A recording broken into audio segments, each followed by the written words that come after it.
morning, guys. It's the best 2 hours of the week. The bestest time to get together and talk and have a good time and be with nobody better than all of your friends.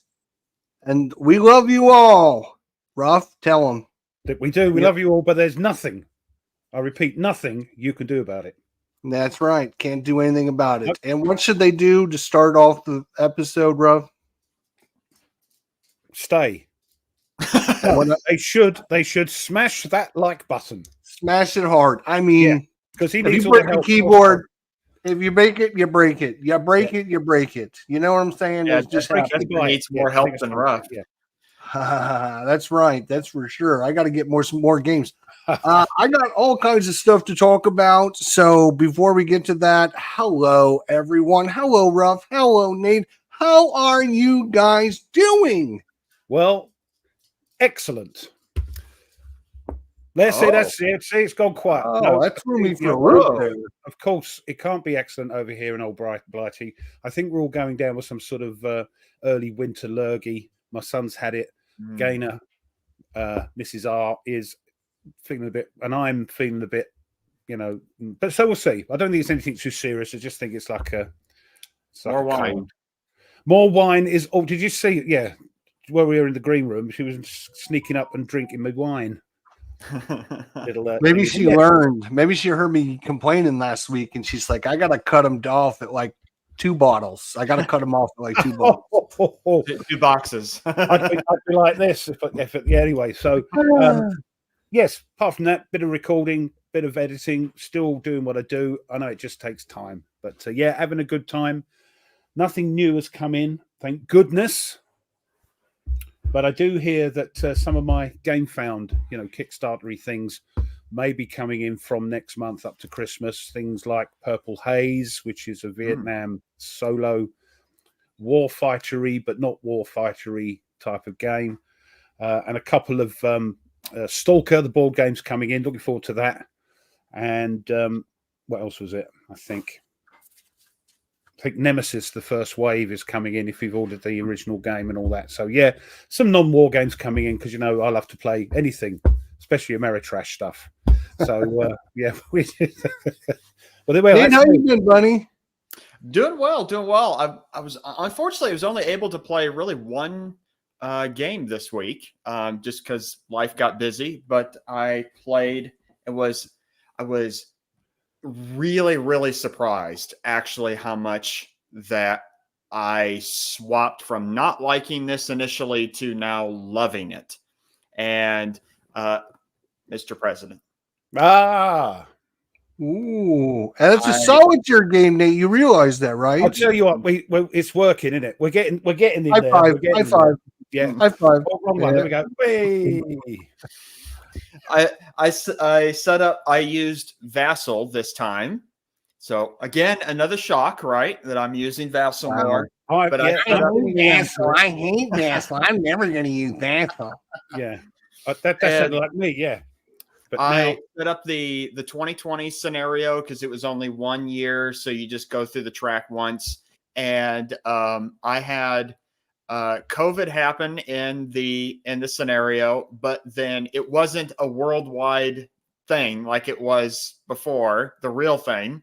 And so it only happened for a little bit, and then immediately the entire world economies recovered, and I thankfully won the scenario. So it's a fantasy game then. It's a fantasy game, right? And but was really surprised. So I went on because I rate my games on BGG.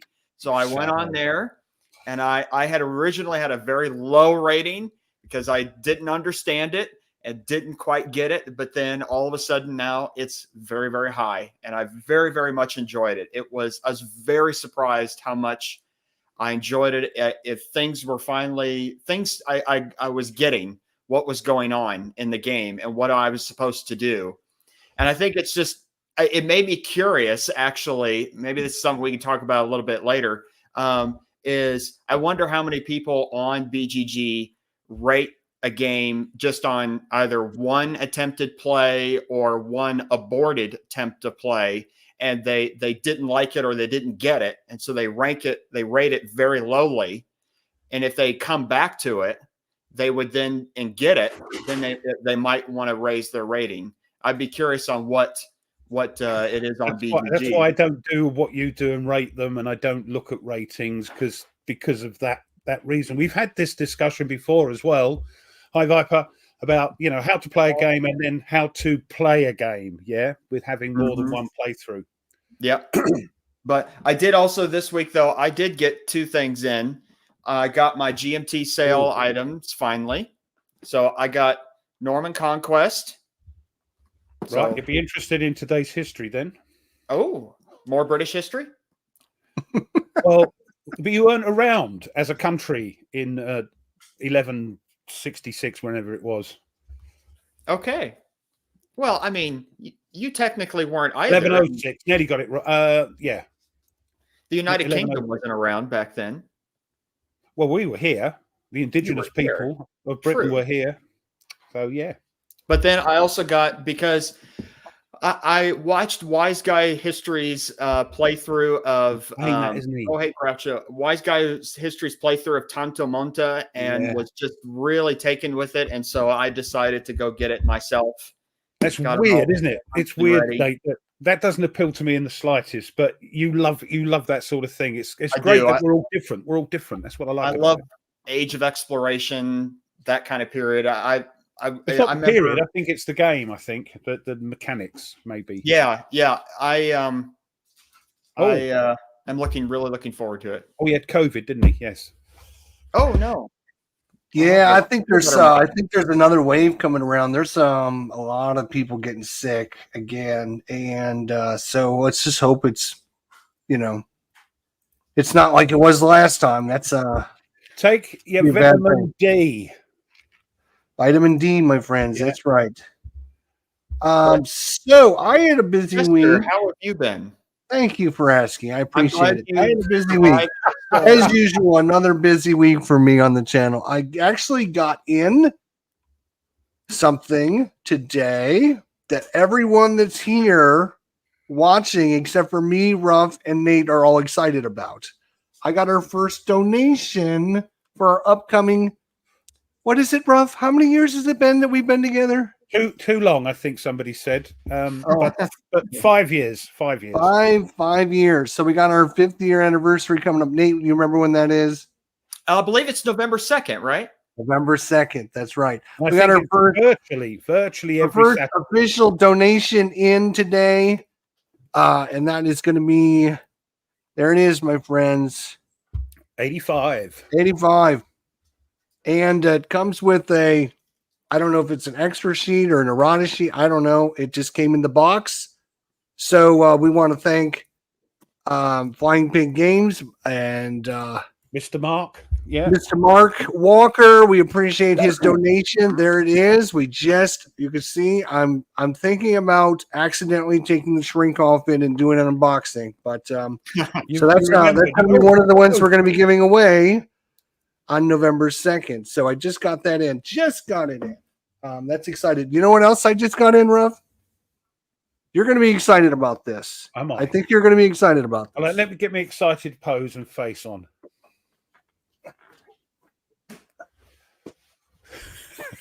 Come on, Ruff. Keep going. I can't keep it up. You can't hold it. Oh.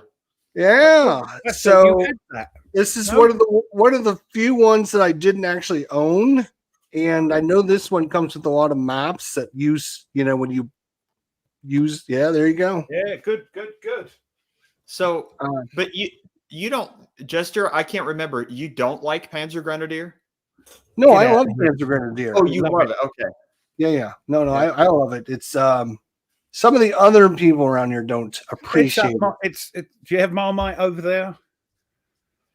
Marmite? Yes, we have Marmite. He doesn't know what you're talking about. He's too young for that. But yeah, Marmite's like a yeast spread. You either love it or hate it. There's no middle ground with it, and it's a bit like Panzer Grenadier. I'm a history guy, right? I'm supposed to know these things. Yeah, you would think he would. I would, yeah. I got off of I got it off of Noble Knight. Look at this. It's like still in the Was it expensive?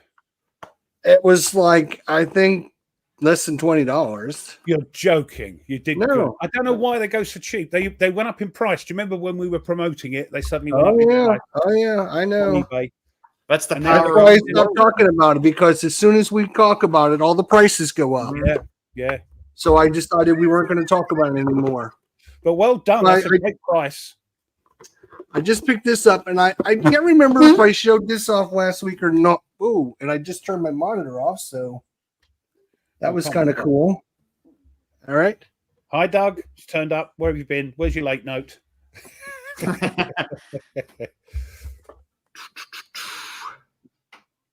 Breakout Normandy. Yeah, I wasn't sure if I got this before last week's show or not, but No, yeah. So I just got this one again. I was thinking about even doing a counter clipping show with this one, but I got it all. Look at that, counter clipped and ready to go. This is 1990, folks. I know it's an It early looks like thing. 1990 here. You clip the counters. Excellent. I clipped the counters. So I'm just having a quick adjustment of my Dewberry Wasp names. So yeah, the human technical difficulty. I know. So today's shows, boys, it's all because I played a game the other day.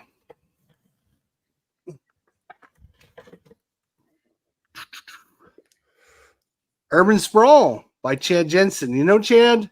Yeah, we know Chad, and Yeah, I admire great him. designer. It's been on the P500 for years and years, or it's been available for years and years. Nobody ever talks about this game. Nobody ever plays this game. I don't think in the 5 years we've been talking about this, and we've mentioned GMT and Chad Jensen thousands of times. We've never mentioned this game before. So I played it, and I really like it. It's pretty cool. So it's like, that's a hidden gem, I think. In fact, that was my review. If you watched my review, I made it a hidden gem. So when do the Germans advance and attack with tanks? That's in part 2. You got to get the second part of the series. Right, Yeah. Gotcha. First game is building up. Second part is destroying. It's destroying. That's right. Yeah. Actually, it's funny you mentioned that, because in my review, you obviously didn't watch my review. One of my negatives, I talk about the 5 positives and the 5 negatives. One of my negatives is this is a super conflict game. Everything you're doing is to screw over somebody else or destroy their buildings or do bad things to other people. So if you love conflict, get Urban Sprawl. Here's the second thing. Without tanks. Urban Sprawl is $20 right now on GMT. It's been on sale for months and months and months, and nobody buys it. Nobody buys this game. Nobody talks about it. Nobody buys it. Nobody plays this game. Why is that? I don't know. Well, I think sometimes because it's not very good. Sometimes. Ooh. I'm sorry? Sometimes because it's not very good. I'm not saying this game isn't, but why it's at a low price and not selling. Sometimes it's because it's not very good. Oh yeah. I absolutely positively understand what you're saying. It is definitely a FU game. It is a. Coy says it's boring. I'm sorry? Yeah, Coy says it's boring. Boring. Underneath Mike's comment. Oh, he doesn't. Like it's all about city management. So if you're not into city building games, I love city building games. Oh, me too. I got a whole bunch on Steam. I play them all the time. I love the railroad games. I love the city building games. I love taking something that's nothing there and growing it out. That's like perfect for me. I know. Fine. Fine. But some people aren't that excited about it. But I just think this is a hidden gem. Nobody talks about it. I thought there's got to be more games out there that are hidden gems. There's got to be. I know there's got to be. So let's talk about it, so that's what our show is going to be about, is showing people and talking about games.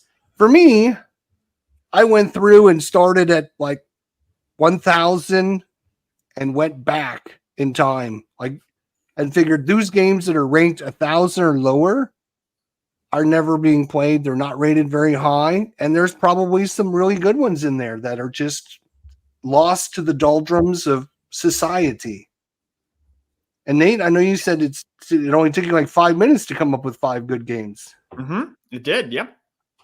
Yep. I just looked through because see, I have everything organized on BGG and all my games on there and everything. So I just look through my list and I'm like, oh yeah, that game. So It makes it so much easier if you're organized like that, isn't it? life is a lot better and a lot easier because of how organized things are on BGG.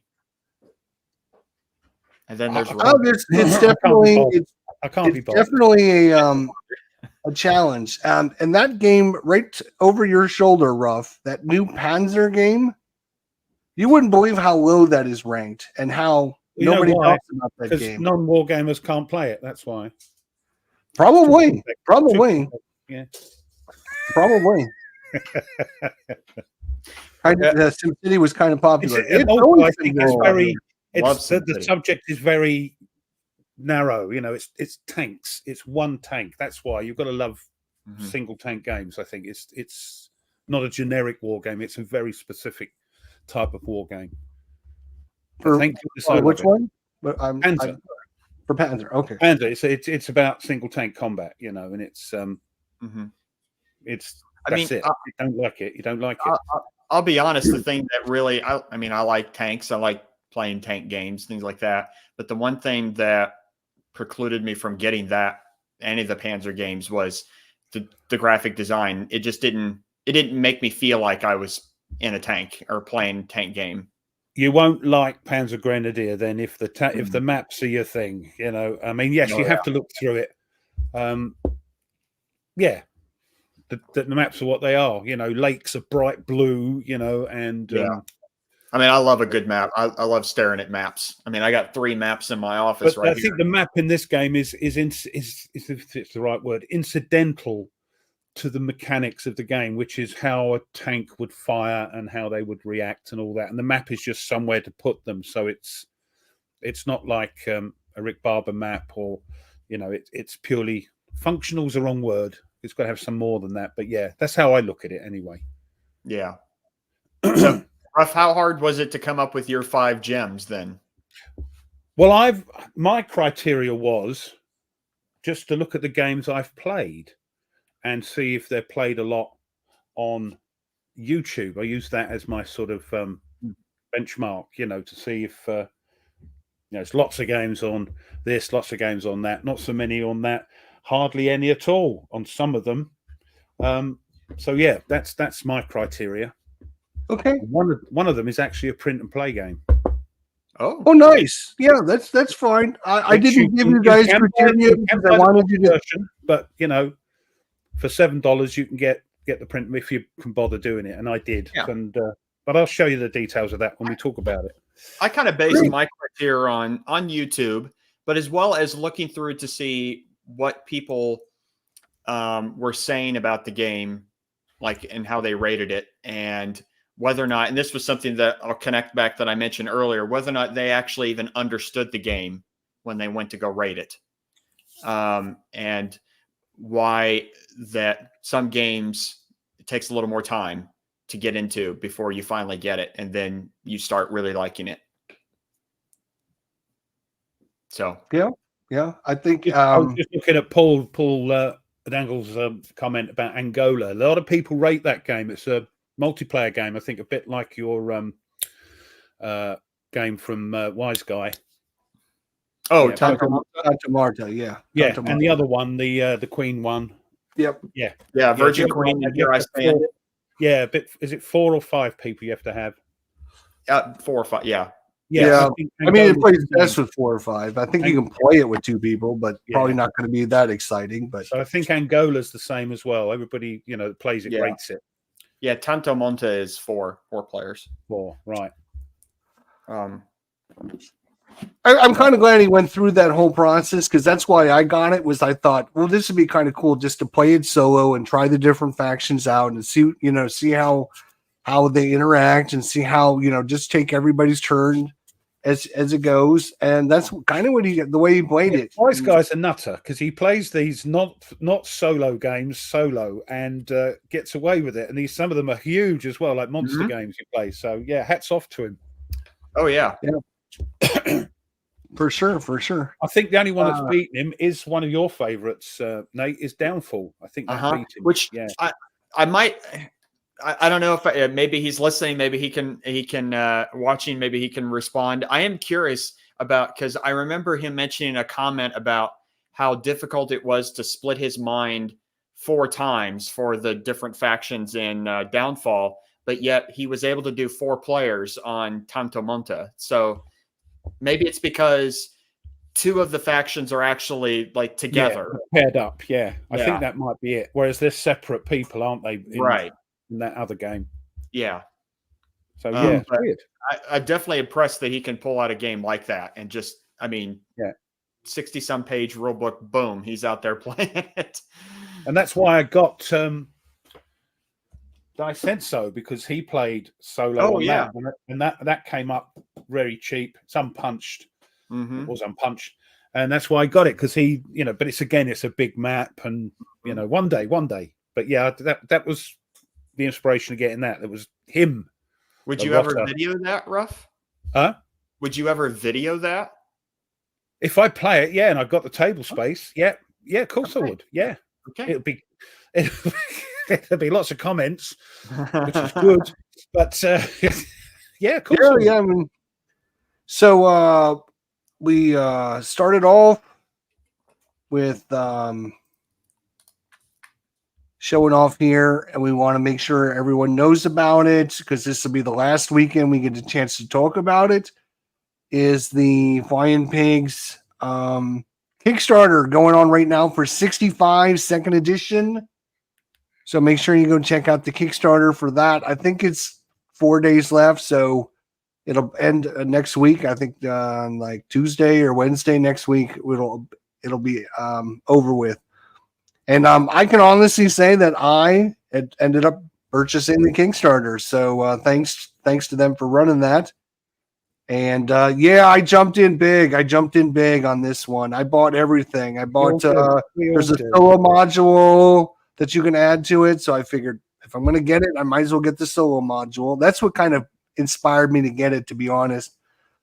Because I don't, as you guys know, I've always talked about not wanting to play tactical games, solo, because I just don't like doing that. But with the solitaire module, it allowed me to play it solo. All right. And then I ended up there's a couple expansions, one for the Aussies and the New Zealand's, and another expansion, I think, for the something else, I forget. But anyways, there's a few extra pieces you can get besides the 65 edition. And I know you guys are all going to be mad at me about this, but there was one and only one early bird special left, and guess who got it? Oh, so you saved yourself a few extra quid. You won't get the early bird special anymore because I got the last one. Sorry about it. Well, nice. Very nice. Lock and load is all I can say to that. Lock and load. There you go. I did the same thing on the Game Found for the expansion for the Europa Universalis board game was out on Game Found, and I ended up going for, I ended up getting. We all do it. They know we all do it as well. That's why they keep adding these things on as the pledge goes on. They go, oh, here's a new, and you go, and this was even worse. Is the initial campaign? I just got the expansion itself. But then later on, several months later, they opened the late pledges. Oh, yeah. Like, oh, yeah, I totally forgot about that. I did that. And that looks nice. That looks nice. That looks nice.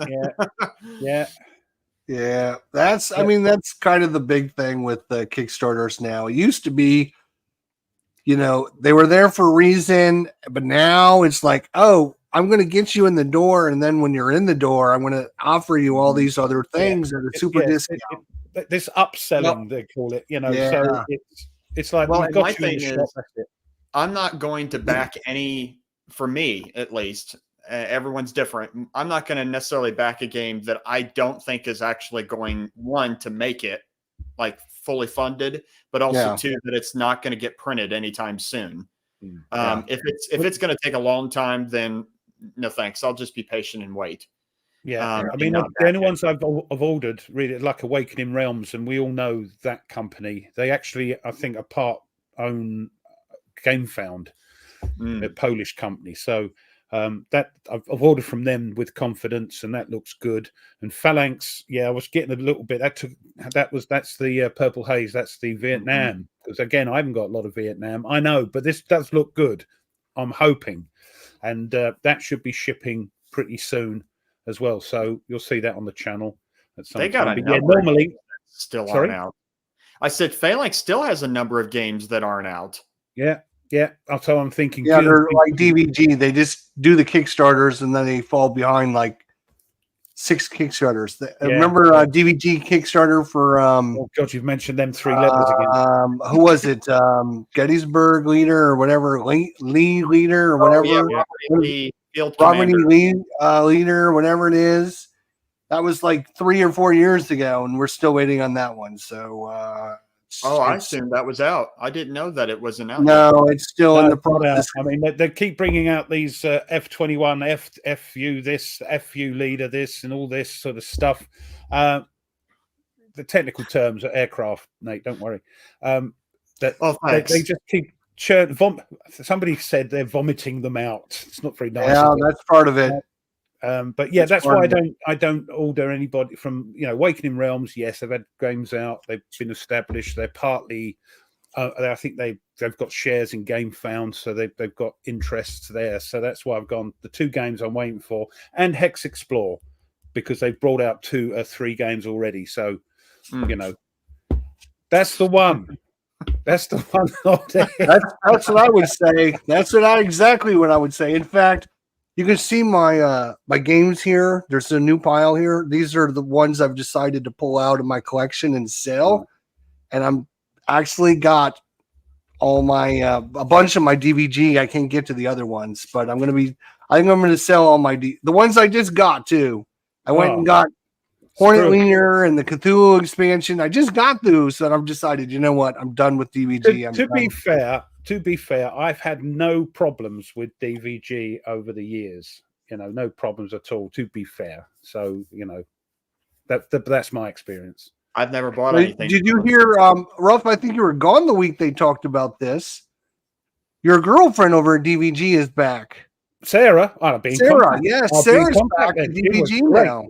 She used to just say hi, Ruff. So maybe you should contact her and say, "Hey, Sarah, I hear you're back. Remember me? Remember old Ruffy?" Yeah. Yes. Don't you worry. I'll be on that. I think they talked about that with the weekend you were gone, and I was like, "Oh, when Ruff hears about his girlfriend being back, that's because she's married to the son. Dan's son. Is she? I don't know. I don't care. Yeah, I know it all. I know all the family history because I used to be like that with them. I used to be like that. I think there's nothing wrong. It's just no, I've got no problem. Sarah left, and then I'm just done with all the hassle, all the rule book problems, and all. It just gets to the point where it just becomes too much, and I'm just like, no, I'm just done. I'm just done. Does any of you know the answer to that question? When is PBY Catalina Leader coming? Yeah, this is it. They're bringing out everything. Mosquito Joe Leader, everything. It's whatever they can scratch off the name and just put in it. I'm happy with my 2 airplane. I've got Zero Leader and Corsair and IAF Leader. Happy with that. B-17, Tiger, which you sent me, which is great, and Spruance. Happy. Warfighter, I've got more than enough to last me until the end of time, so I don't need to go after Warfighter Vietnam or Fantasy or whatever because I've got enough, or Mediterranean. Maybe if they come up with a Roman leader, then I'll buy a DVG game. They do. They have Alexander Leader. Well, no. A Roman leader. I don't want Alexander. Well, I mean, it's the Roman period. I mean, it's Is it? But he's Macedonian Greek, so okay, it's different. You might want to fight the important battles, not the non-important battles. So If they came I out with guess like This really man says, when he says ancients, he just means Roman. That's right. Basically. yes, he's only he's hyper focused on one thing. Right. Yep. And that's fine. If they And said I'm like slowly learning a little Julius- bit about ancients. if they every did a time. Julius Caesar Field Commander game, that would be interesting. No, you've got that already. It's called Great Battles of Julius Caesar, GBOH. Yeah. Well, if I like this after I play it, I hope you do. I hope you do. then if I do like this, then I'll probably get the rest of the Men of Iron series. But that will be, this is the first step towards maybe I would like GBOH. So yeah, they're great solo as well. Because you try and activate, and if you can do it, if you're successful, you can try and activate again. You get a penalty on the die, and then if you don't, then it's the other leaders go. So it's pretty okay to solo. Yeah. But yeah, I hope you enjoy it. I know we've talked about this, but I am going to cut back a little bit and get rid of some of my things that I don't need or want or whatever. I thought you were like trying to like build your own green screen behind you full of boxes of games. I'm hoping at one point. I found a picture the other day, and it's so funny because it was just like 3 years ago or 2 years ago, and it was just this wooden piece here was full of games, and then it had like a little stack next to it that was like 6 games. I'm like, oh my god, I now have double rows and a row that sticks out, plus it's now falling over this way, plus I got all these back here now. I thought you were talking about this is completely chock-a-block with games. The few books I've left out are just there. I thought you were talking about when I left the show. I think it was last week to get my PowerPoint working, and you both took a screenshot of just both of you two as the olden times again. The good old days, yeah. Simpler days. Simpler days, yeah. Good old days. Look, when it was just the two of us, it was so good back then. We could get a word in edgewise. We didn't have people interrupting us every 5 seconds. Oh my god, it was so much fun. We were the inspiration for the song, just the two of us. Yes. Yeah. He watched the show and he thought, that's it. Just they look so happy together. They're like an old married couple. I'm going to write this song. And what a great song. So thank you. I remember when I used to. This was what 7 years ago when I started into war games, and I had 3 that would sit on top of a bookshelf, and that was my war game collection right there. Just this little. I'm reading the grief we're getting from the chat. I'm sorry, Coy. You don't know. Old, grumpy old men. Grumpy old men. Yeah. Oh my God! Listen to him. Are you kidding me? How you doing, my friend? I haven't seen you for a while. Hope you're doing good. Yeah. Don't compare us to those great legends, for goodness sake. No way. Hey, if we're being compared to Jack Lemmon and Walter Matthau, I think we've done pretty good. No, that's I can't. No, they are legends. They are legends. Love that film, The Odd Couple. Yeah, it's Grumpy Old Men, where they were both in. I keep saying I'm cutting back, but I got like 2 more orders I just placed, so it's like.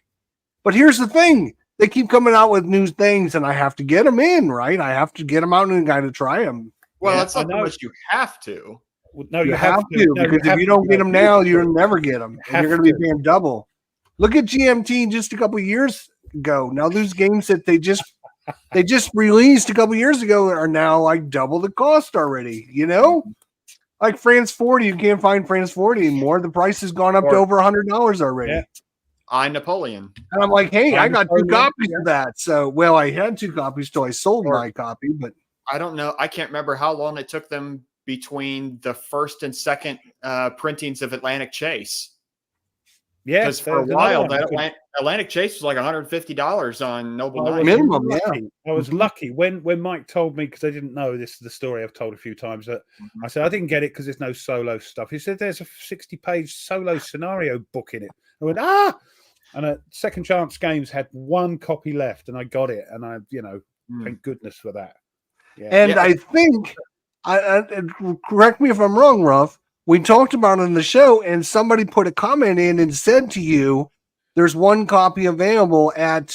Oh, was that at I think that was here, and so after the show, you ordered it right away. Straight away, yeah. Yeah, oh, you're right, okay. So we owe our chat for looking out for us. So that's why we like to give back. We love to... We got a lot of things we're going to be giving away, and we just got a new offer from one of our subscribers that's willing to give away a game to someone in Europe or Great Britain area. Is that right, Ruff? Yes, I'm glad you didn't tie us, because we're not European. We're not Europe. Because we're a separate Ireland. island. We were part of the European Union until we weren't, but yes, Don't forget about the Northern Irish, though. Well, that is I don't want to offend anyone. So yeah, I appreciate it. The United Kingdom or Great Britain, that means United Kingdom of England, Scotland, Wales, and Northern Ireland. So let me get his name out here, because I like to let people know what's going on. It is Presmic Bozek, Bozek, I believe is how we would pronounce his name. I think he's Again, if I'm butchering your name, I apologize 100%. I'm just doing the Southern English. You're doing the typical American. I can't pronounce anything that isn't American. Yes. Yeah, exactly. Yeah. If it's got a vowel in it, I can't read it off. So anyways, he's going to be giving away a game. He emailed me and said that he had an extra copy of the game. He'd be more than willing to ship it out to someone in Europe or Great Britain area. And so we appreciate anyone that's willing to offer any games. If you are interested in doing that, you can contact any one of us, email us, and we will get in touch with you about the process and the requirements. And we would appreciate any donations. Now, here's the thing. We know it's going to be a 3-hour show, but we can't give away 400 games. So, I mean, we can't give away every single game on the planet. We do need a backup for things like the New Year show and the following year anniversary, if we're still alive or going or both. And thanks, Rob. Yeah. I'm talking. So, if you can't donate to the 5th anniversary show, and you want to donate to the Christmas show or the end of the end of the year show, please let us know, because we're gonna try not to give everything away all at one time. So but it's nice to have a backup, so we don't have to keep asking, and it's nice to say, we've got the prizes ready. So we like to keep things in our pocket for you never know what'll come up. And Edward, that is not an American name. That is a place over here in merry old England. Worcestershire. Yeah, there ain't nothing wrong with Birmingham. I tell you.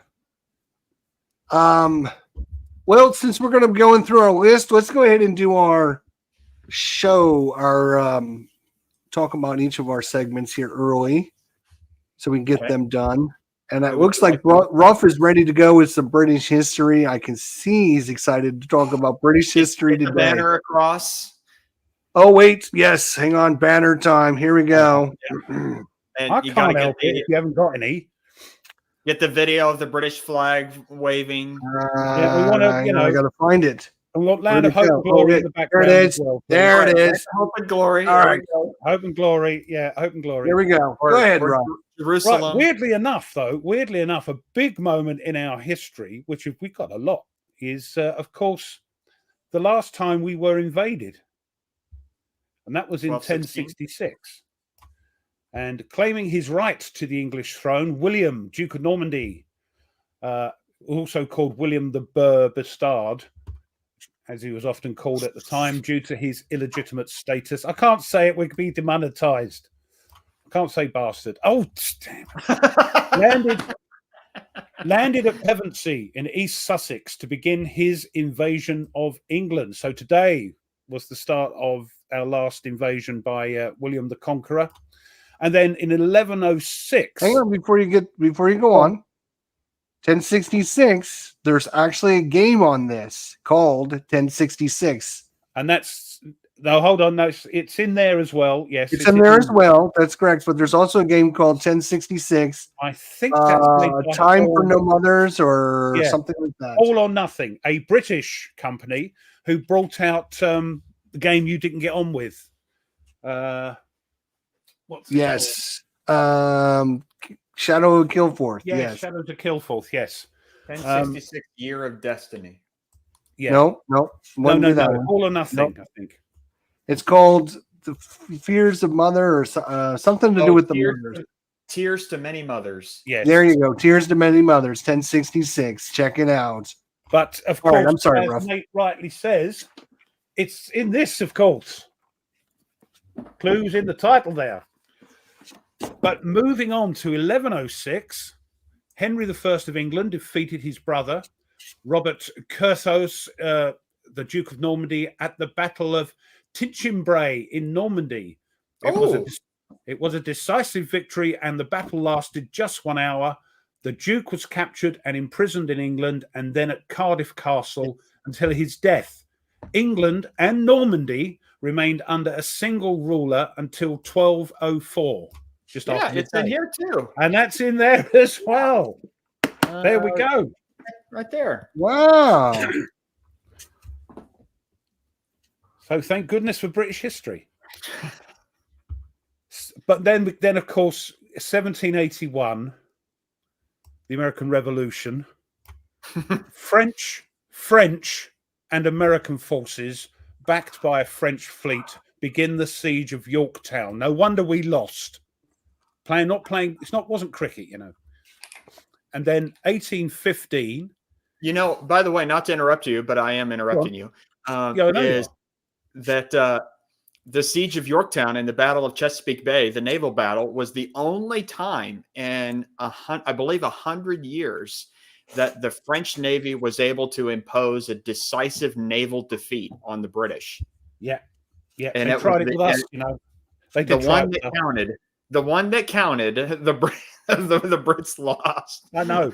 We're running out of money because we had the Spanish, the French, you lot. Terrible. But anyway, and we had a bit of a funny old king. 1850. True. 1850. Great movie. Yeah. Old Georgie. In the US, flogging on Navy and merchant marine ships is abolished today by an appropriation bill by Congress, which President Millard Fillmore signs into law. Interestingly enough, flogging has never actually been abolished in the Royal Navy, although it has been suspended since 1879. It's not actually, it's still on the books, but it's been abolished. It's weird, isn't it? Call your MP and introduce the bill. I know, but some poor souls could be, if it was serious enough, could be lashed 1,000 times. You know, just think of that. Terrible. Whiz forward to World War One, 1918, the start of the Fifth Battle of Ypres. The British sustained almost 5,000 casualties, but advanced the front line by up to 18 miles and captured approximately 10,000 German soldiers, 300 guns, and 600 machine guns. And then the Second World War, 1939, Nazi Germany and the Yahtzee Germany, you didn't hear that, YouTube, and the Soviet Union agree on a division of Poland. And same day, 1939, the Siege of Warsaw comes to an end. 1941, World War II, the drama uprising against the Bulgarian occupation in northern Greece begins. The drama uprising was an uprising of the population of the northern Greek city and the surrounding villages on the 28th, 29th of September 1941 against the Bulgarian occupation regime. The revolt lacked organization or military resources. The Bulgarian army swiftly suppressed it with massive reprisals. The revolt had guidance from the Communist Party of Greece, the KKE. But why the Bulgarians? Because in April 1941, the German-led invasion of Greece was launched partly from Bulgaria. And on the 20th of April, just prior to the Greek surrender, one corps of the Bulgarian army crossed into Greece and occupied almost the whole of the northeastern part of the country. But unlike Germany and Italy in their respective occupation zones, Bulgaria officially annexed the occupied territory on the 14th of May 1941 because it's a historical thing dating back a bit like the Ottoman army. Once they've taken over somewhere, even though they get kicked out, they think they still own it. So if they get the chance, they'll come back and get it. 1944, Marines occupy islands in the Palaus under cover of naval aircraft and gunfire support. And the first flight, here we are, of the Dassault Mystère 4, a French fighter bomber aircraft, the first transonic aircraft to enter service with the French Air Force.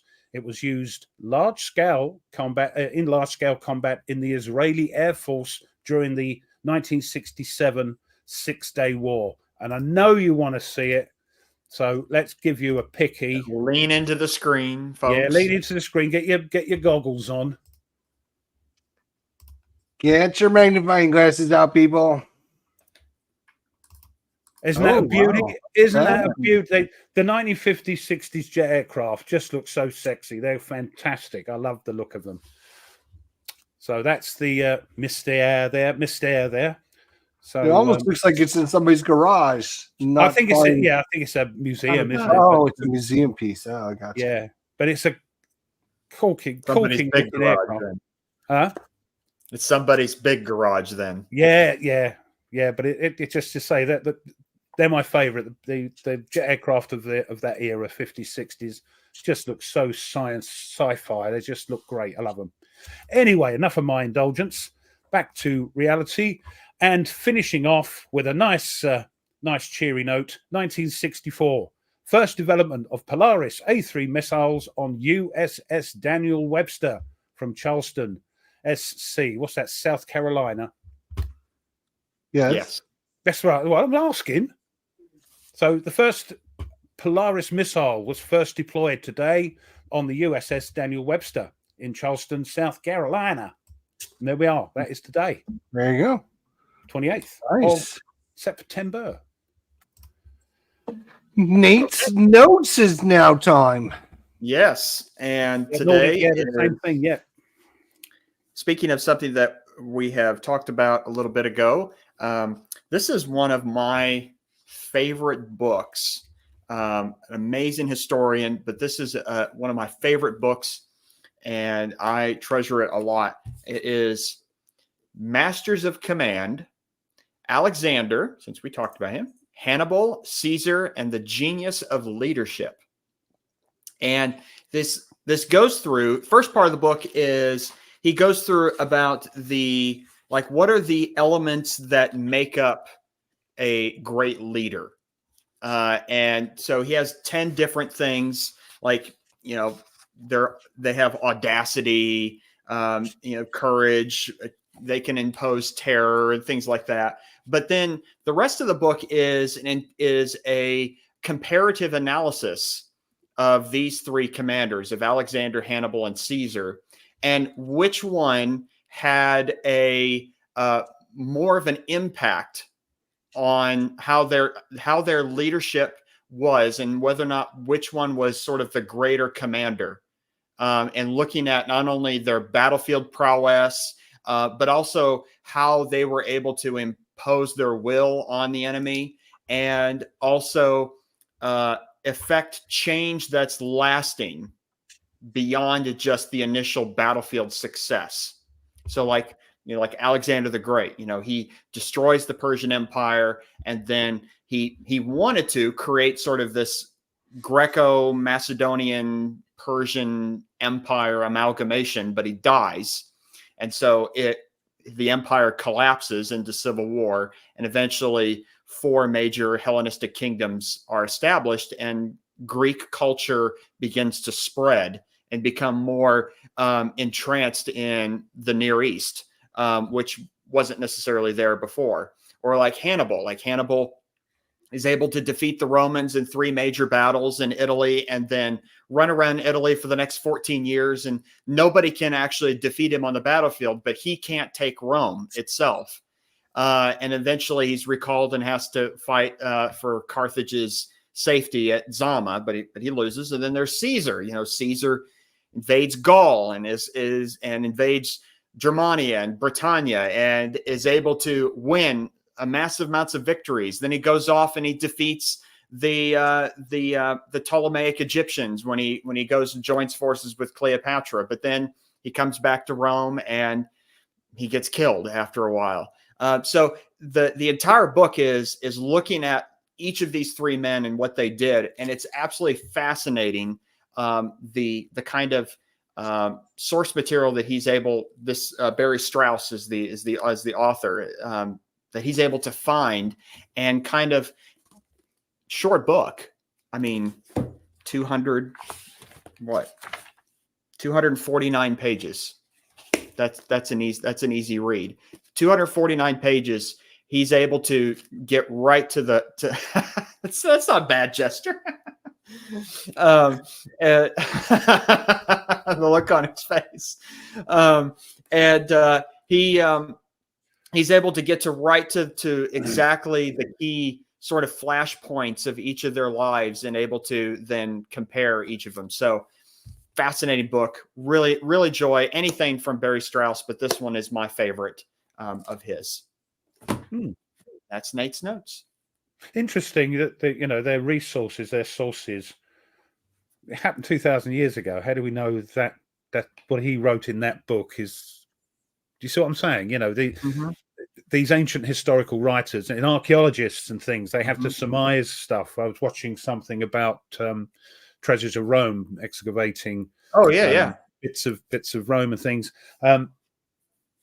or Italy, and they're surmising all the time. This here must have been this, but they're only using their knowledge and surmising. And isn't it the same with books, especially about ancient history?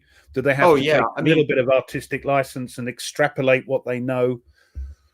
Well, it's kind of like looking at, I don't remember who said it, but I believe there's something like 2% of all documents that we know that were written in the ancient world have survived to the modern world. And so it is like looking through a frosted mirror and trying to discern what's on the other side. And there is a lot of guesswork, but there is some historians they want to know, they want certainty. So they have an idea in their head what may be. And so they just find a source that fits that. And then say, this is what it is. Instead, this is one thing that I had to learn a lot when studying ancient history is you have to learn to be comfortable with the tension of not knowing. Because somebody's opinion on a letter or whatever may be just their opinion. And in real life, they weren't like that at all. It was just they didn't like that person. So they wrote badly about him because for whatever reason. So I suppose, yes, you've got to be careful. But it's better than having no knowledge, I suppose. I'm just playing sort of, interested. I'm just playing sort of not devil's advocate, but just no. There's a ton of guesswork. It's not like with a lot of things. It is. It's not so much being like certain, unless there is certain things that we do know. But if there's things that are not quite there, you don't want to be absolute about it. Instead, you want to say, this is likely what I think is what's going on. I'd rather know likely or this could have happened than not knowing about it at all. So Or even just being completely forthright and just say, there's not enough source material and I don't know. And so this whole work is going to be a guesswork kind of thing. And that's part of living with the tension. Yeah, no, that's cool. And it's great. Rather know something than nothing, you know. So yeah, Yeah, thanks. I mean, Nate. It's also the winners get to write history because the losers are busy being dead. So, like, if Yeah. World War II would have happened in the ancient times, we'd have a completely different perspective of what happened. Well, I think Soviet Russia have a slightly different history to parts of their conflict than other people's, shall we say?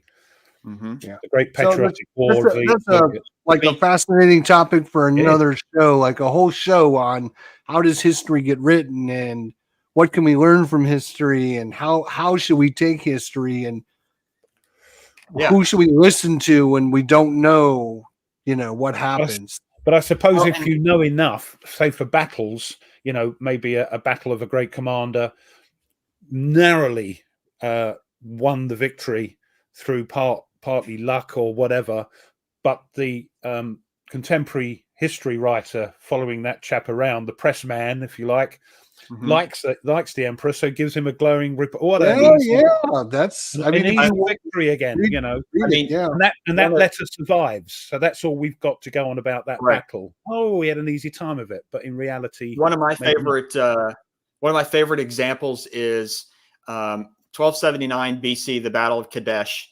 It's the first major battle in human history that's recorded between the Egyptians and the Hittites outside of the city of Kadesh.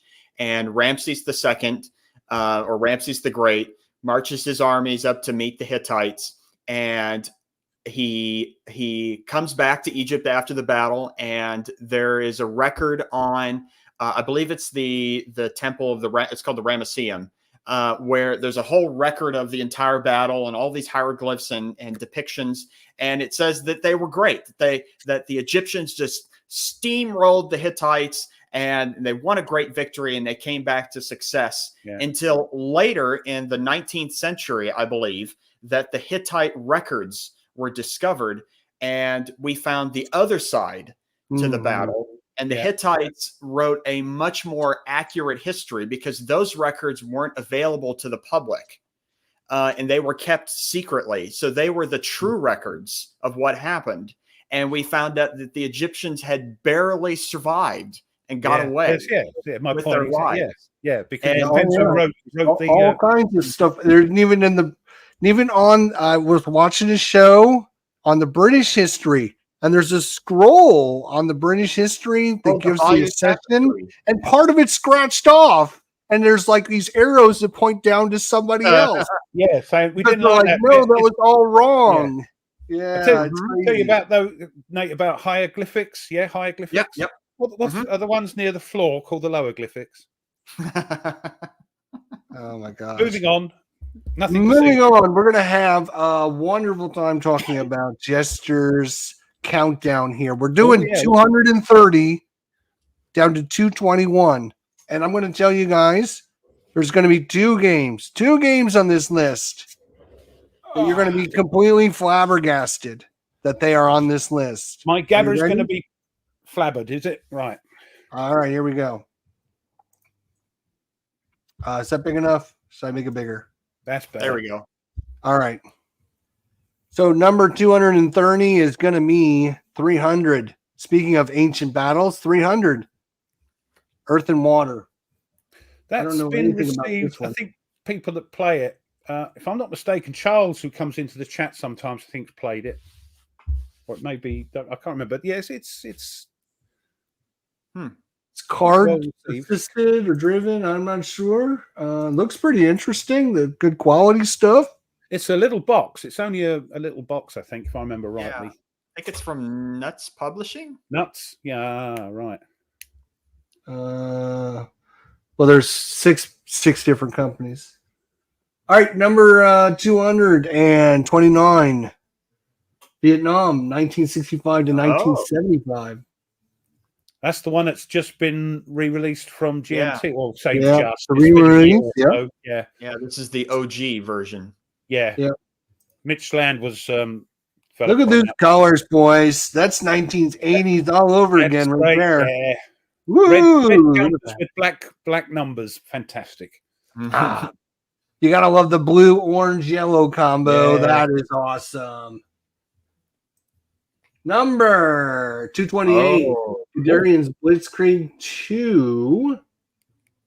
that's an From expensive MMP game and to the get. Gamers. If you can get one. Yeah, Is that OCS? it is. Yeah. Yeah. This is part of the OCS. Yep. Number 227. The Korean War. Oh, I've got that. You got that one, Ro? I've got that, yes. Compass redid that game. And Compass redid it, and it's people are preferring the original because they had trouble with their counters as well. And They there did, we yeah. are. Oh, nice. That Again, red counters, black letters. So I think that one, the OG one, is 2 maps, yes, right? yes. And the new one is 4 maps. Mm. So Yeah, I think the counters are bigger, so they made the maps bigger and all yeah, that. Oh, to be fair, it's red counters with white lettering, which isn't too bad. Oh, okay. That's way better. Way That's better. a little bit better, but yeah. So All right, number 226. Flat Top. This is an all-time classic, man. This is like the game that started half of us gamers into gaming right here. that has again, it's a double blind system, isn't it? So you can't play it solo. Yeah, It is a funny. legend. it's a grail game. Two people. It's a 2-person game, but it's best played 3 people. How does that work out? Figure that one out. You have a referee. You have a referee. I know. It's like, oh, sorry. All right. I was joking. Like, Oh, it's yeah, a 2-player game that you need 3 people to play. That's crazy. All right. Rangers in Oh, a Shadow miniature Deep. game. that's the what? I think it's a miniature game. Oh. It's got to be. It looks interesting. Like, looks like a dungeon crawl type game. I'm not even 100% sure. Like, Looks Interesting. like a print and play game. yeah, it's got looks like dungeon. I don't know. Couldn't tell you anything about that. Playtest pictures. Oh, 424. I'm sorry, 224 is Again? BattleTech. Again with the BattleTech. It's either Warhammer 40K or a BattleTech every week. And it's, let me guess, another miniatures game. Oh, look at that. Yeah. Another one. Just what we needed. Yes, Coy said that previous game looks like something on the freezer door. Yeah. 223. Zoos on the Rampart. We've talked about this one. Yeah, I'm hoping Worthington have bought the rights to this one to do their thing with it. It's going to be very expensive, but everybody loves this game, evidently. is that a solo All right, game? get ready to get your socks Solo blown game. off. You Solo. ready? Socks blown off. Oh, Dak 2. That's the original, isn't it? Yeah. no, Well, this is deck 2.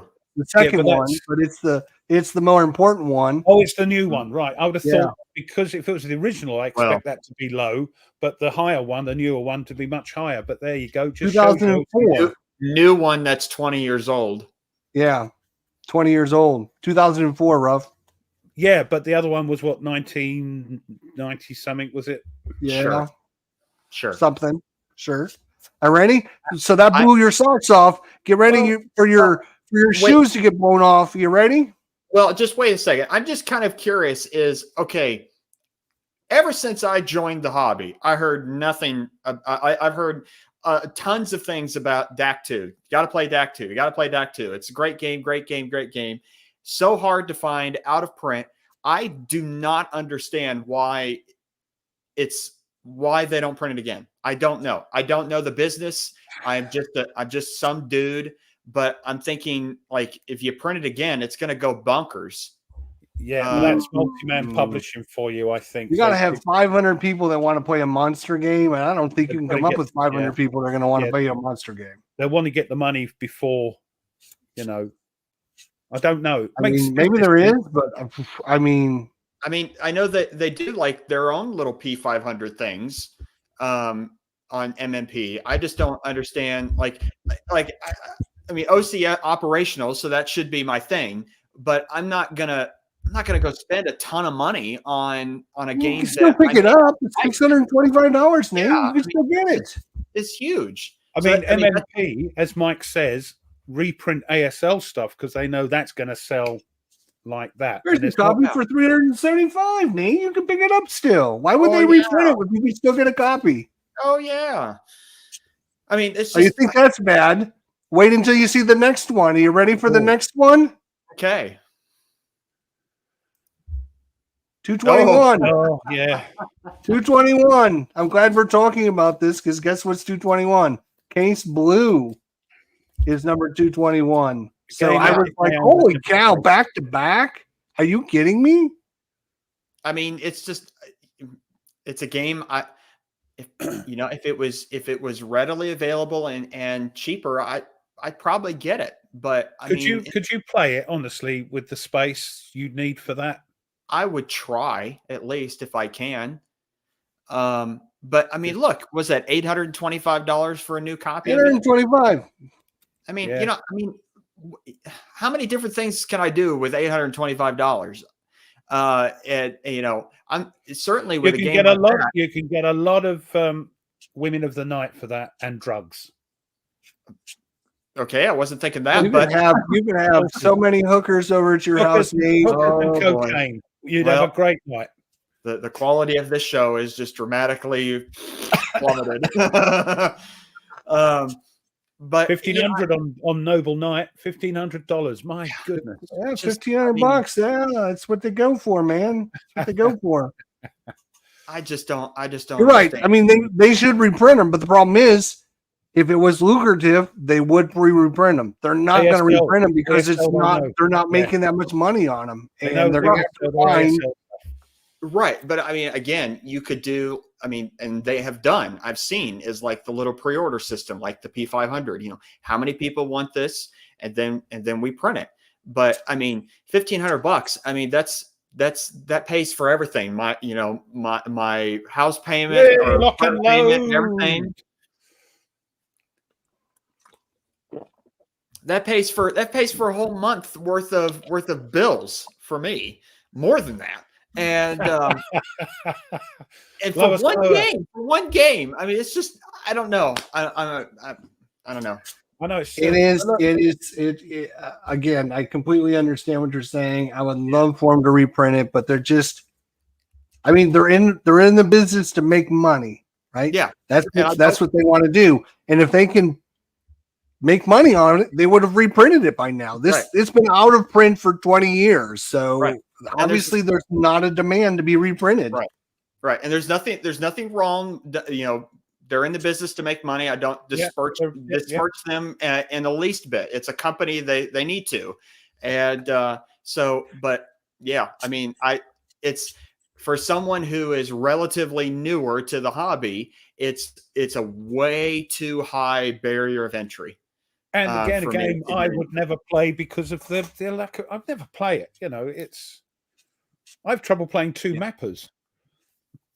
But yeah, thanks, Slower. I've gone down it. That's going to be on my tombstone. Now I did for yeah. It's just as we talked about. It's just not enough demand to do a valid. I think you're right. They're not going to print like 50 copies of this. They're going to have to print 500 to make some money on this game, and it's not going to be able to do it. I mean, that's why I did when they did the SCS version called North Africa a few years ago. They took the DAC 2 system, the game, and then they put it into the SCS format. But it was nearly the same size. They took one map off DAC and made it into an SCS game, and I bought that. That's still quite big, isn't it? Yeah, it's 4 maps. My table can fit it. So here's the original SCS. Yeah, Africa. Yeah, and it is a little bit like OCS without all the bits, isn't it? It's an easy game, but yeah, that's still a longish map. Most North Africa games are. You've got that long map. Look at North Africa 41. Yep. That's a long map. So. But this you can pick up for $20, you know, Right. nothing really, even cheaper maybe. Right. And that's quite a good little game. Yeah, I've heard Yep. good things about it. It's all about supply and demand. It's, you know, if Yeah. they make 1,000 copies and they only sell 500 of them, they're going to give them away for cheaper. Well, that delays then the next thing they want to do, you know, because Right. they haven't got the cash flow coming in right, to. because I mean, again, the production and everything, the time is other games that they're not printing because they're printing OCS, and they could produce 2 games in the time they're printing 1 OCS game, and so that's the OCS game's got to make the value for all that time that it's got to do. So, anyways. Like I said, Yeah, I don't pretend to know anything there is to know about the business of making war games. I'm just some random dude that is on YouTube and just says, I'd like to play your game, but I don't want to spend an enormous amount of money. So what Nate is saying is if you have an extra copy of DAC 2 or Case Blue and you want to send it to him, and it's just gathering. Sure, he'll give you his email address. And you can just ship that over to him right away. I think Nate wouldn't even pay for the shipping on that. I'm pretty sure. Oh, of course I would. Yeah, you'd pay you $50 to get it to you, wouldn't you? So, you know. That's right. That's right. Oh, let's talk about these. Guys, I'm calling things bucks and this and that, you know. At least I still say schedule. You are becoming more Americanized. Yeah, and we're trying. I don't know if I like it. Do I like it? I don't know. The next thing you know, you're going to be ordering burger and fries, not burger and chips. Yeah. Give me them fries. Give me that chili dog. Yeah. Right. Pretty soon, when you know when he says Birmingham, then it's. I'll be going. Yeah. I'm just going up north to Birmingham. I can't do that. I can't do that. Do I have a copy of DAC 2? No, I have no copies of any of that stuff. That's nothing I'm interested in. 0. All right, let's get to our subject. Let's talk about these hidden gems. Well, these are games that we really, really find that they are underrated. These are games that nobody talks about. These are games that we've played or experienced or whatever, and we're like, this is a pretty cool game. Why does no one talk about these games? Why are there no videos on this game? Why is no one talking about this game? Because it's super cool. And Ruff, would you like to start with your number 5? Do you want me to start with my number 5? Well, I haven't put them in any order as per blooming normal, but they're just 5 games that I've enjoyed, and you suddenly don't see people playing them. I've done playthroughs of all of these, actually, although apart from one. And you can't get it anymore. And it's VUCA Sims. Oh, yes. Oh, nice. Yeah, it's a good game. It's that front cover is impressive too. Yeah, it's cool, isn't it? Oh, yeah. Because it's cards in it, it's a little bit awkward to play solo. You have to play it, you know, forget what the other person's playing. But yeah, it's not heavily card driven, but it's a point-to-point game, as you can see from the back there. It's a very handsome looking game. Yeah. And I played it, I enjoyed it, but I don't think it's even on VUCA Sims webpage anymore. Nope. So there you go. So you can find a copy of that, a little hidden gem. That's my first one. All right, Nate, do you have one? I do. This was in Paper Wars called Pits of War. So this game by if I can pronounce, it's a French name. I'm sorry if I butcher his name, but the designer Francois Stanislas Thomas, I believe, if I pronounced it correctly. This game it's one map, area of movement, all of Europe, and as well as Egypt, and it covers one of the only games that covers the entirety of the French Revolutionary and Napoleonic War, 1792 to 1815. And it has as 2 scenarios, a French Revolution scenario and a Napoleonic Empire scenario. But then it has its grand campaign that runs the entire timeline of the conflicts. And it uses chits instead of cards for random things that you can do in the game, because it was in Paper Wars. So there's a limit to like there's like one counter sheet, one map. Mhm. The thing with the game of why I find it a hidden gem is the rule book is a little bit of a mess in terms of how it's presented because the designer's French and he's writing French to English translation that doesn't quite seamlessly work. And there's a little bit of ambiguity in some of the rules, but it took me a while to get it. And once I did, I fell in love like rough, fell in love with the game. Yeah. And I really, really enjoy this game. It's very easy to get into. It's kind of a big picture overview of everything, but I could keep going on and on. So go ahead, Jester. Okay. Don't forget the chat after you've done yours because they've got some good ones coming up. All right. Let's see what we got here. Hidden gem, Atlantic Chase. Oh. I don't know if I'd consider that a hidden gem. I think too many people talk about that one. I think it's a great game. You can't get it, but it's a great game. Battle Little Bighorn. I used to have that as a kid from Waddington's. Yep. Oh. Then Munstein's Backhand Blow. Battle Little Bighorn. We talked about. Used to have that as a kid. Villainy. So for my number 5, so I love my target for today. I love Skies Above Britain. We love the bombers going after, and doing it. And there's been a whole different, B-17, but there's one that I have, and I've played it on my channel that we never talk about, and he's actually in the chat right here, right now. Oh, look at those legs. Oh, lovely. It's called A Wing and a Prayer. Yeah. Bombing the Reich. It's by Lock and Load. Lock and Load. Lock and Load. Yeah. So this is another one of these super cool games where you're designing and going out on bomber raids, going and trying to blow up different locations. You got to fight off the enemy waves. Unfortunately, this is one that never gets talked about, and I think this one's a really good one. I think it was released. There was some.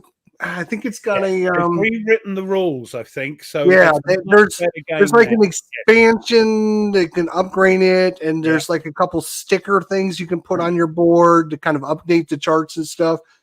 So this one is this is a little hidden gem out there. I don't think it's readily available anymore. I could be wrong on that. David might be able to let us know in the chat if it's still on his site. But if you can find a copy of this one, it's a pretty neat little game. Yeah, I'm looking at it. You've done a playthrough of it, haven't you? I did play several of them. Yes. All right, number 4, Ruffy. What do you got there?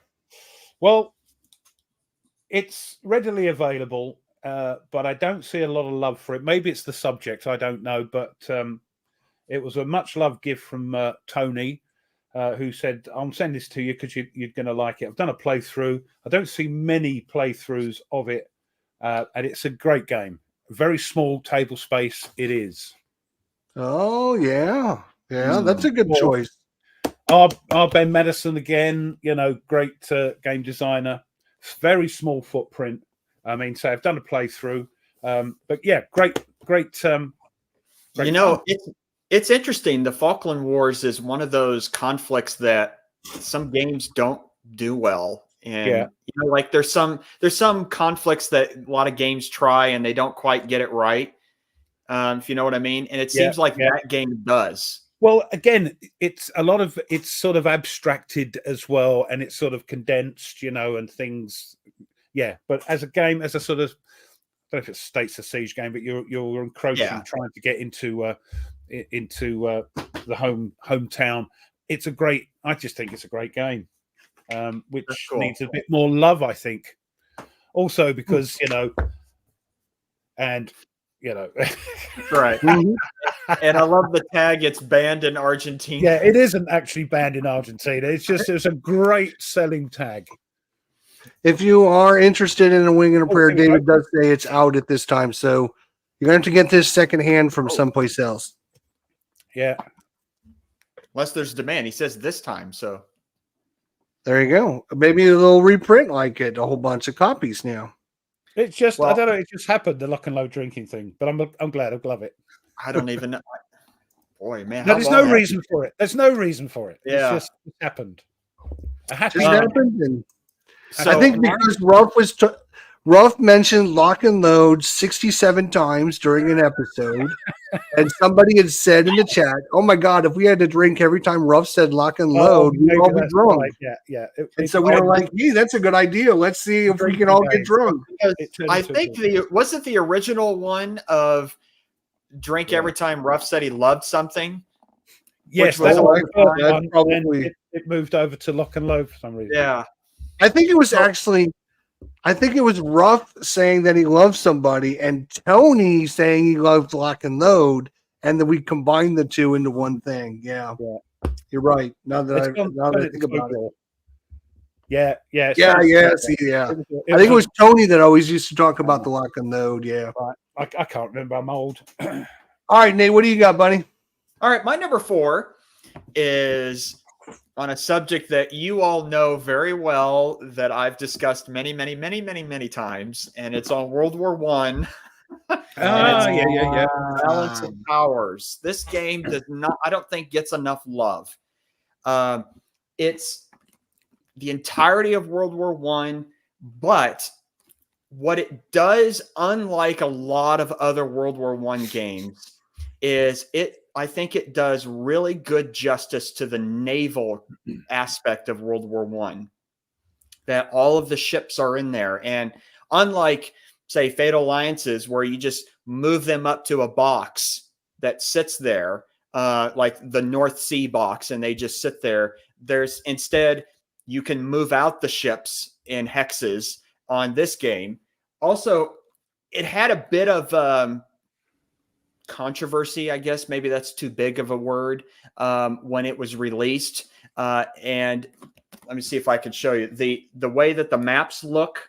Oh, So crikey, yeah. You got the two maps, but then you get the Middle East map, and then you get Africa, as well as kind of a tracking chart. So it's a bit of a table hog, but also people were curious about the color choices, particularly the pinkish Pink color and bright yellow. Wow. Yeah.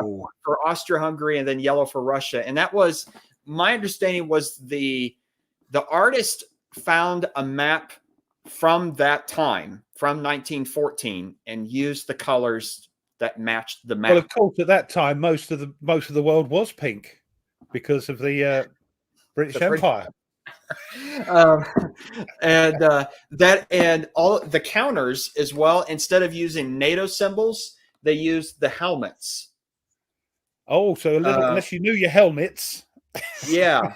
And so some people liked it, some people didn't. It doesn't bother me, but Oh, the I way like that the things like game, I think it's kind of neat. But the way that the game simulates, Ian, everyone was thinking I was going to say Death in the Trenches, but no, No, because that's not a hidden gem. That's an established game. I mean, what year did that come out? 2014. Well, it's not that old, but it's quite hard to get now. I don't think they're doing it anymore, are they? Yeah, it's out of print. My understanding is out of print. But John Korkowski, you like it. That's the thing. You think game. Yeah. Okay. All right. My next one is by an all-time classic war game designer, Mr. Richard Berg. This is one of these designs that nobody ever talks about. It's actually was way ahead of its time in its design and its functionality because it came out in 1990. I think it came out in 1990, and it has a solo mode in it, which back then nobody ever did. Richard Berg. And Richard Berg? Yes. We're about to find out. And it's pretty much got the best pirate theme. Intense. Yeah. Right here. Where is it? Where are you? Right here it is. Right there. I can't believe I used to play this game all the time with my buddy. And, that was a long time ago. And then I was like couple months ago, sitting there going, I wonder if that game's still around. You can pick this up for like $12. And it's solo. $12. Are you play it solo? You can play there's a solo mode in there. Why haven't I got that? 1 to 5 people. 1 to 5 Wow. people. Look at the solitaire. Solitaire suitability. Middlish. 9 out of 10. Or 8 out of 9. Sorry, 8 out of 9. This is huge. It's card driven. There's all kinds of different pirates you can be. Nobody talks about this game. Holy crap. I can't believe it. It is such a good game. It's kind of I can't believe nobody talks about this game. What makes it so good? What makes it a hidden gem for you? What makes it so good? You can play pirates, man. How many? There's not that many pirates. All right, here's the thing. It's got 20 to 30 different pirates you can play, and it's not just you're playing one pirate.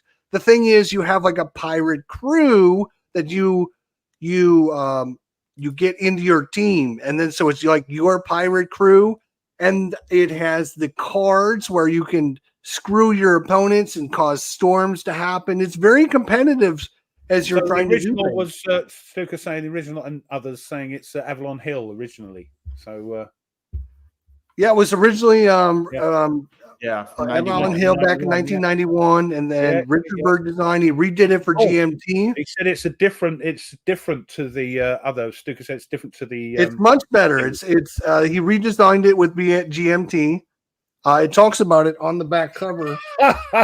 Ian it says talks about it on the back cover and all the new updates and everything. There is a huge map that has different territories on it. And basically you're got these different pirates and different kinds of ships that you're going around trying to ransack different locations, sink other ships, and everything earns you notoriety, and the object is to get over 100 notoriety to win the game. It's pretty neat. Yeah, I agree with Christoph. That's the comment of the year, quote of the year. You can play pirates, man. Yeah. What else do you need? You can play pirates, man. There you go. So that's my number 2. Ruff, what do you got? Well, this number is 2. That's number 4. Well, whatever. Whatever. Number 2, number 4, whatever. Yeah. There's 2 left. You got me confused. No, we got 3 left. What are you talking about, Ruff? I've done we've got 1, 2, 3, 4, 5. 1, 2. Yes, 3 left. Yes, quite right. He's had a couple too many already. No. 1, just because 2, this one is 3, 4. Because this one is the print and play one I was talking about. So I couldn't see it there. If I get up, hold on. Let's share the screen.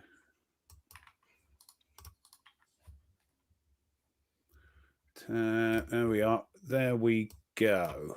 Oh, you're sharing the screen. Yeah. Everyone get your magnifying glasses. Here we go. No, it's a web page. Oh. Red Menace. Red Menace.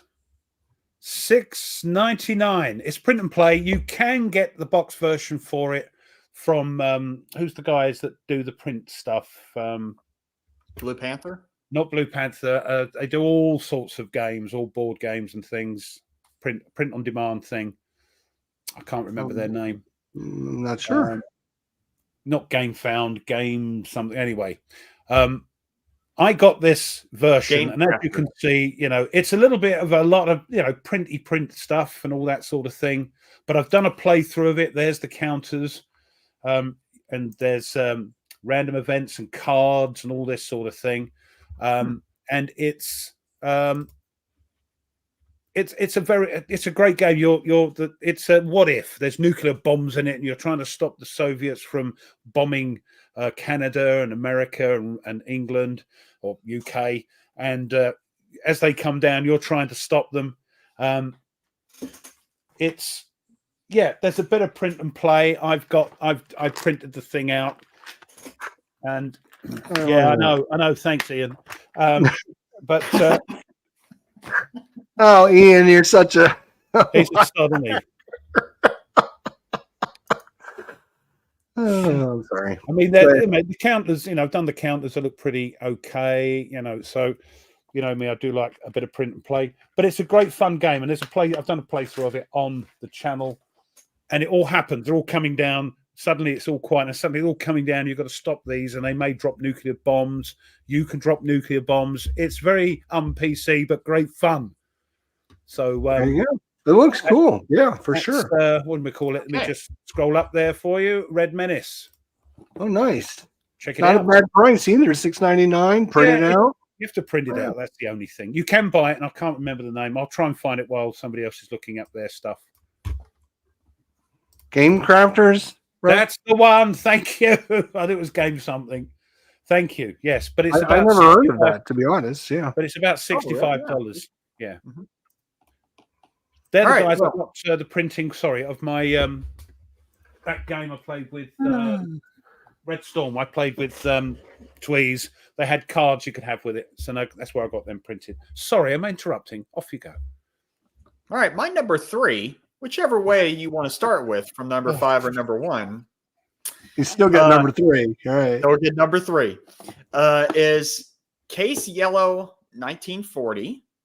This is from Ted Racer GMT from 2011. Now, this is it's fascinating in that this is not technically part of the Dark series, you know, the Dark Summer, the Dark Valley, the Dark Sands, or the Deadly Woods from Revolution. That's part of the same series. But it is kind of the progenitor of it all. This is a chit pull game that covers the entirety of France 40, the French campaign. However, unlike France 40, the new GMT version, France 40 covers really kind of the 2 major flashpoints of the campaign. The initial, sickle stroke and then dynamo. However, this covers the entire French campaign. And so this is kind of the more broader picture of the whole thing, but it's Hexacounter, chit pull. This is kind of him working out on that dark system before it's officially called the dark system back in 2011. So interesting, great game. Again, quite hard to get hold of because I've looked for it, Yeah. Yeah. I was lucky to find, for some reason, one day I randomly went on eBay and found a guy selling it for almost exactly what he paid for it. A dirt cheap copy, brand new. I'm like, oh, I'm going to get it before someone else comes in. Yeah. Yeah. If I could find a copy, I'd have it just to add to the collection of racer games. My number 3, again, doesn't matter which way you're going, it's still number 3. I don't know if you've ever heard of this battle. There was a little battle called the Battle of the Bulge. And we've talked about the Battle of the Bulge. We've mentioned 20, 30 different games of Battle of the Bulge. But there's one game that never gets talked about. Again, another game I picked up for dirt cheap because no one ever talks about this game. Nobody ever plays this game. There's not many videos on it. I can't even watch a video to learn how to play this stupid game because nobody's done one on this. And it had a really neat idea, I thought. You, too, never heard of this game because it's all blocks. Oh, is it Tide of Iron? No. Oh, okay, blocks. Blocks. Yeah, that's why we've not heard of it. Mm-hmm. You could have got yourself organized. As Ian said, the professionalism. Look, getting prepared. Yeah, I got mine sitting here ready to go. I have actually. I have heard of that game. Yeah, I have. You've heard of this game. It's got. You realize it does have blocks in it, right? Yeah, and that's why A, I didn't do it, and B, I don't think it's very solo friendly. No. It's only rated 3 solo, so that's maybe why no one plays it. Because I don't know, you have to play it with somebody. There's quite a few. I don't know. I got this for I think it got in $10 to $12 to $15 on Noble Knight. You can still get this. I saw the other day there was another copy of this on their site for less than $20. You can still get the excuse me, the mountain maps as well from that site too. So I think it was going to start a series. I think there are a few in that. What is the Fast series? action battle. Yeah, there's a few. And they had 2 games in the series, and then they stopped it. So I don't know why. I just don't. Nobody bought the game, so they said, "Screw it! If you're not buying the game, we won't make them." So I think it's pretty neat, though. It looks great. Look at this map. Look at that map. It looks great. It looks good. Yeah. And it uses blocks. I love blocks. It's my favorite thing in the world is blocks. I know nobody else has ever played a game with a block in it, but I love blocks. Well, I use block counters for things like Skies Above Britain and commands and colors. So that's my number 3 is the fast action battle of the bolds. Mike says it's a very good game, but he's like me. He loves everything. It's true. It's true. Mike does like a lot of things. He loves things more than I do, even. Because there's more better bolds games. I mean, maybe that's why no one plays it. Maybe. I don't know. I'm going to be playing this on my channel because I thought, again, there's no videos on it. Nobody's playing it.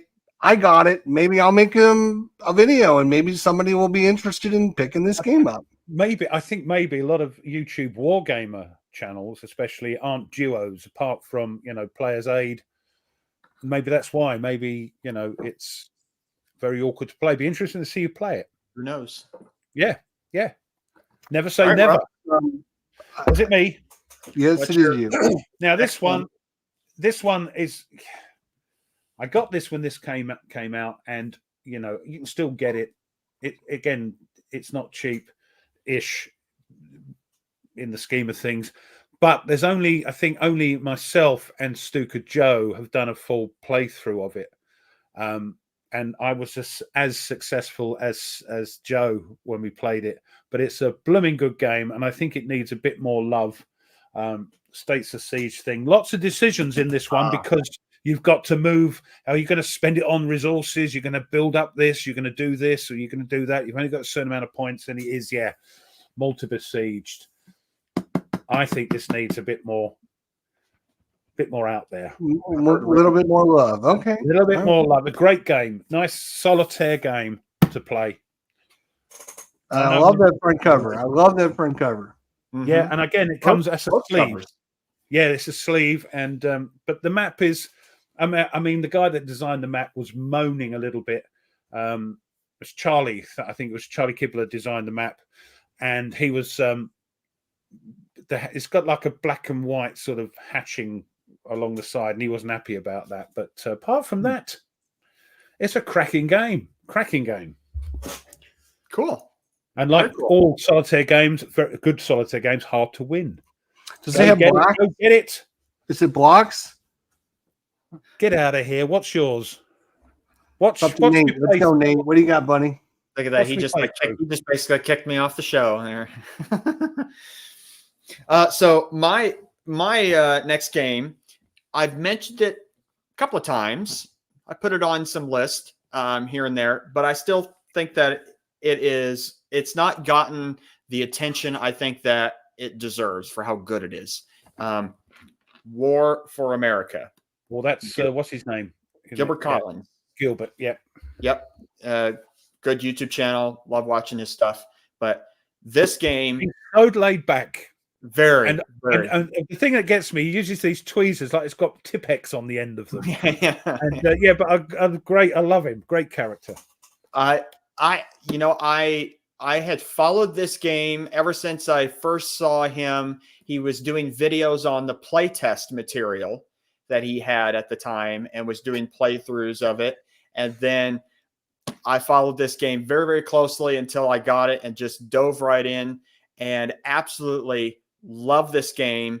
I've played, I don't know how many times I've played this. I mean, a number of times. And it is, for me, it is the best game, strategic level game on the American Revolution. Like if I want to play the American Revolution, I pull out this. And I even it is a card assisted game, so it's very easy to solitaire. Easy to play. Right. Yep. And I keep looking at it. I introduced this to a non-wargaming friend. This was his first war game he ever played, but he loves the American Revolution. He goes visits American Revolutionary sites every year, and we pulled this out and we started playing it, and he fell in love with it. And it's the one reason that it did not get the attention that it deserves is, let me pull it out here. Is it because it's the American Revolutionary War? No, it was. It's one of my favorites, but this that came with it. Oh, it's been compassized. Now, oh my gosh. Now, the problem is you go through this and it's not really errata. It's clarifications. It's clarifications. There's a few things here and there that don't change the game whatsoever, that don't actually really affect things. But when you open the box, that was the first thing you saw.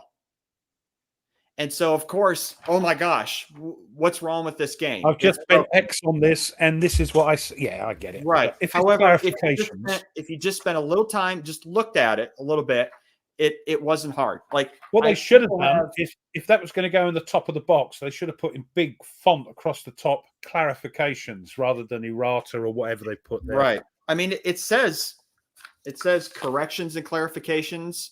Yeah, but it's very small. You see that and you go, no.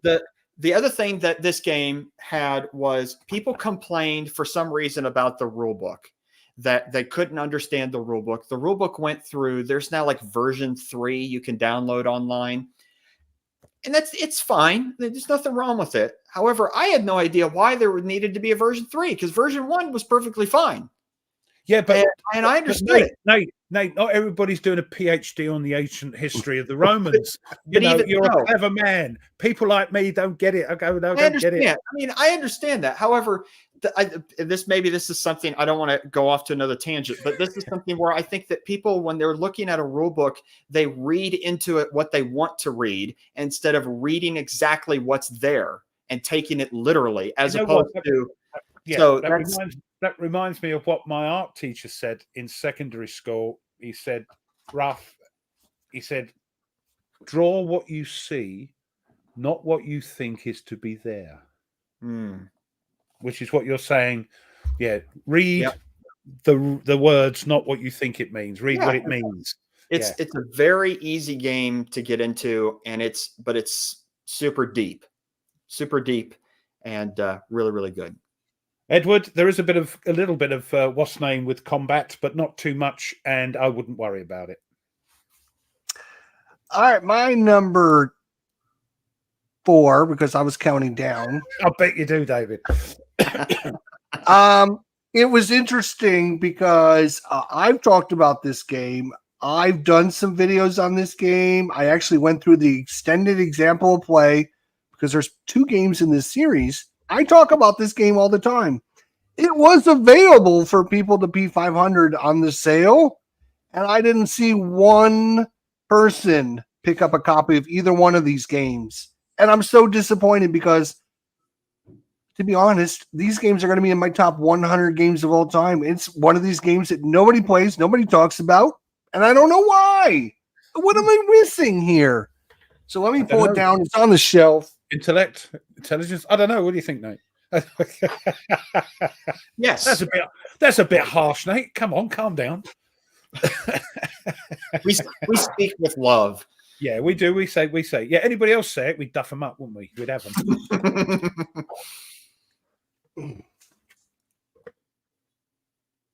The Middle East, Nate. This plays 1 person, 2 people, 3 people, 4 people, 5 people, 6 people. You can play with any number of people and play. There's scenarios in here for this. It's not a block game, but it's kind of like a little colored roundel things. Yeah, it's a area majority. It's like a little chip. Yeah, but that's your money. It's your special abilities. It's your it's your military, it's everything. So if you gotta spend money on your military, it costs some of your pieces. So I don't know. I just don't get it. There's solo scenarios. There's 2-player scenarios, 3-player. You can play. There's no Romans in it, so. I'm sorry? There's no Romans in it. Yeah, he's gone asleep. There's no Romans in it. You know, it's The other one has Romans. Yeah, ancient civilizations of the Inner Sea. Yes. Yeah. Title's too long. If that's the problem, I don't know why. I don't. It's a nice cover. Double map too. Yeah, it's got a great cover, great map, good art style. You have great cards. I mean, just why? It was available for the P500. Why didn't you guys get it for half off? I don't know. Didn't appeal. I don't know why. Didn't appeal to me. Don't know why though. Just didn't. Yeah, Bronze Age is really interesting. I'm into that, but I don't know. That game just didn't appeal to me. Did Mr. President appeal to you? Me? Yeah. Yeah. The first, right off the bat? Mm-hmm. I got it right off the bat. Okay. All right. What he was saying was, first time he played it, was like, oh, maybe I'm missing something here. And played it again and went, you know what? Wow. Mm-hmm. Yeah. I pulled a rough and fell in love. Yeah. There we go. Easy. There's more. I do prefer the Inner Sea as well, but this is the easier one to get off the shelf. So that's the one I got off. I don't know who you're talking about. Take that. All right, Ruff, what's yours? What's your number one? Well, maybe it is number one. Or number 5? Yeah, all right. Shush now. This is the only one I haven't put on my channel because I wanted to do the learning scenarios and some chap had already done them. And I'm thinking, yeah, maybe I'll redo them again. It's very hard to get the sister game to this, which came out before this one, is still on the P500. Which is a simpler version. This is a crunchy game, but I like it not only for the gameplay, it's quite intense, as well as the stuff you get in the box. And it is. Oh, yes. Operation Dauntless. The Battles of Fontenay and Rauray, France. And you also get a nice load of dice with it. Look, it's lovely. But not only do you get the rule book, you get the scenario book. It's a nice thick scenario book. Mm-hmm. You get the playbook, which goes through all the different things you have to do. And you also get a reference book. So you get a lot for your money in this. This is like what weapons they use, why they use the weapons, how they map the map for the game, all stuff that's really great cool. reading. Just great reading. That's cool. How they came up with the rules, how the line of sight rules were done, why the Brits used the half tracks and do all the weapons used. Brilliant. But can you get it? No. On the second-hand market, possibly. But it just looks everything, you know. And the map is one color. It's green. And I know I'm colorblind and green isn't great. But it's just green, so it's just different shades of green. So I can tell. So if you put the map on the table and it's all green and you're colorblind, does it disappear for you? No. Come on, grow up. No, it doesn't. No, but it's maybe I don't know that's a type of green, but I know it's a different shade. So as the elevations go up, the different shades tell me it's only about 3 different colors on it, but it's great big hexes as well, so you can put all your men in there without stacking them on top. Bit like the Lock and Load 4X, Lock and Load. Cheers. Maps, but I think they're actually bigger than those. But yeah, just the game I just got to get around to, and it's such a good. Looking at, I think Stupid it's joke says that game makes him feel like he's at the Masters.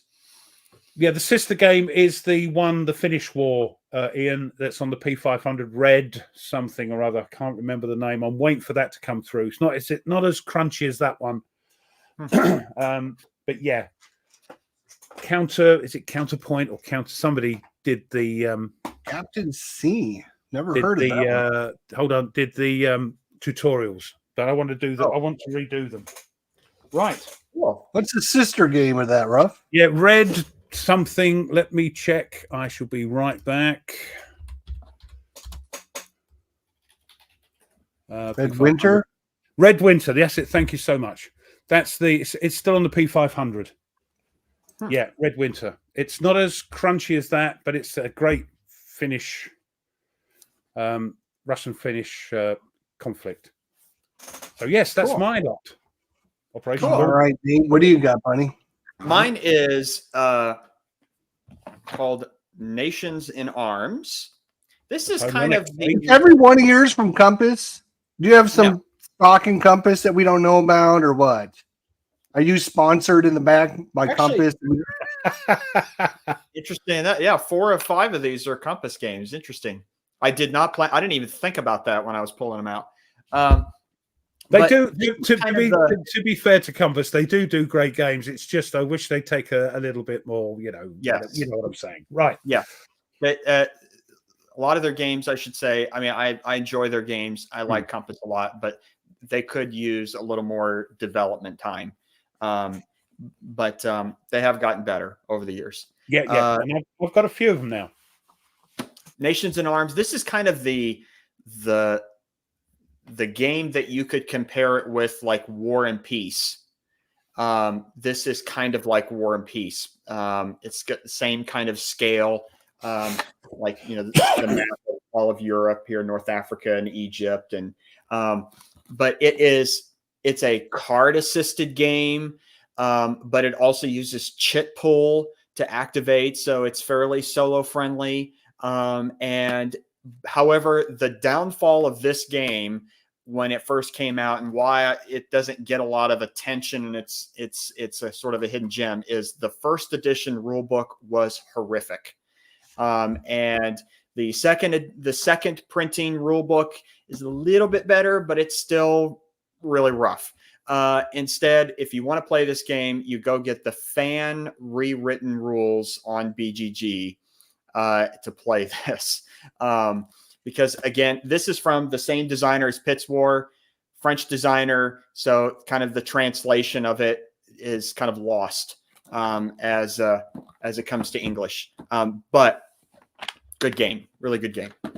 And sorry, and Stuka's saying for a war game, the Operation Dauntless, the map is awfully green, looks like the Augusta Open. Yeah, that's why I love it, because I've got no problem with what is at a certain height. They're all the same color.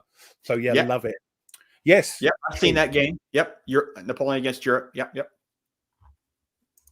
All right, my last one I have talked about several times on this show. You guys know I love this series of games, but nobody plays these games. Nobody. OG, our good friend of the channel, OG's actually played this game on his channel. He doesn't do. Going to mention it. Yeah, I knew you thought I was going to mention it. Yeah.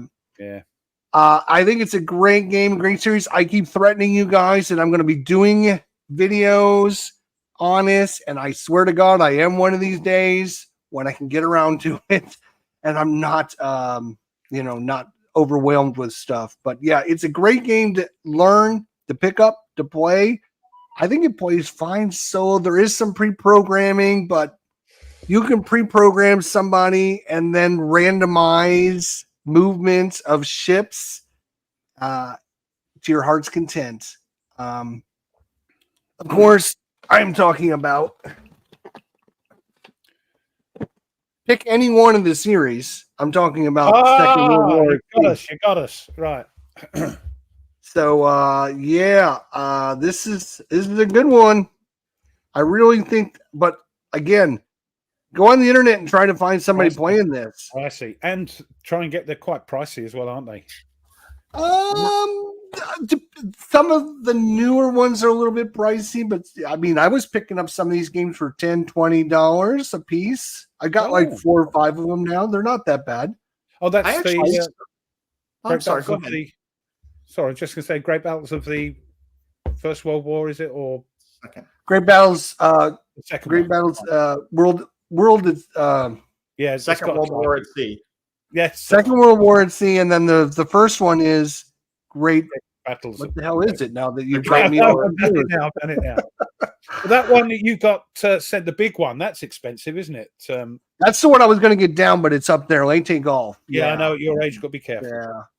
I would love to get that one down, but I mean, you're talking monster Yeah. So game. I saw a video about it was the first war. I think it was the Jutland game in the first war series that they did. That it was he meant it was mentioned in the video, like really deep into the video. It's not on the title or anything like that. And he mentioned that the reason he doesn't play it is the stacking rules.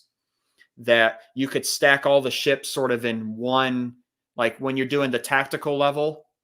Yeah. No, that's and not true at all. You You could can stack. You them. can only have 8 ships in a sector.